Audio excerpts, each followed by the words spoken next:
I got accused of baby trapping my fiancé when my tubes are tied. I had an argument with my fiancé this morning. We've been dating for 2 years, engaged since September, and for the most part, everything has been going well.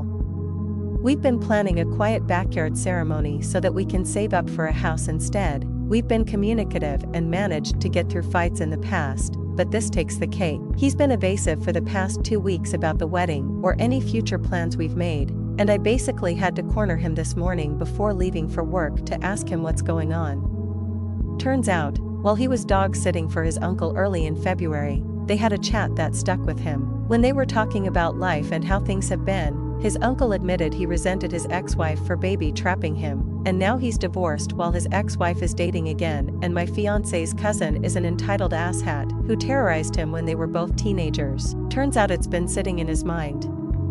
He says that he thinks I'm about to spring a pregnancy announcement on him and trap him in the marriage. This is despite the fact that he knows that I don't want kids. I basically raised my siblings and lost out on my childhood. I told him about not wanting kids when we first started dating. We were both on the same page, and I've asked him about getting a vasectomy in the past, which is why it's surprising that he thinks that I'm trying to baby trap him. Thing is, the first chance I got, which still took a long time, I got my tubes tied. I literally can't get pregnant. I reminded him of this fact, and that made him go really quiet. He didn't even apologize or say anything, so I told him that if he's going to be like this over a made-up issue in his head, I don't know how much I'd trust him in a real crisis. Now I'm wondering if I was too harsh and what steps we can take to move forward. Or if I'm the right amount of angry and I should just end it. I have no idea what to do right now. Update: it's been an exhausting week, both at home and work.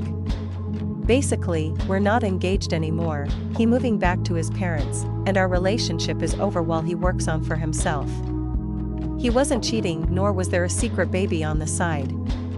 Half a yes to him having second thoughts, half yes to him being influenced by family and friends. I won't go too much into the details, just that his uncle's family were always awful to him. They were always the go-to babysitters, and he has trouble standing up to that generation of his family. He's impressionable, and he has trouble separating fact from fiction because of that and them. Another factor is that one of his formerly child-free friends announced his wife's pregnant during New Year's, and he's been excited about it. My ex-fiancé's wondering if he'd change his mind, especially since his parents do want to have grandchildren and have been asking if we're going to wait before having them.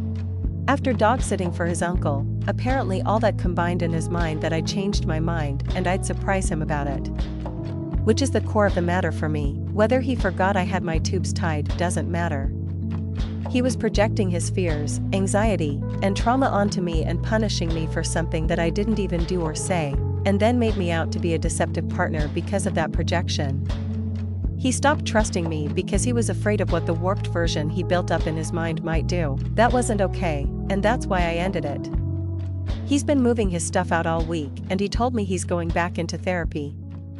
His parents will be there to help him, and they separately apologized to me. They had no idea how bad his anxiety is. I'll be there to support him as a friend, and I've been trying to say that it's on pause, but typing this out also makes me realize that no matter what, I wouldn't be able to win against those fears.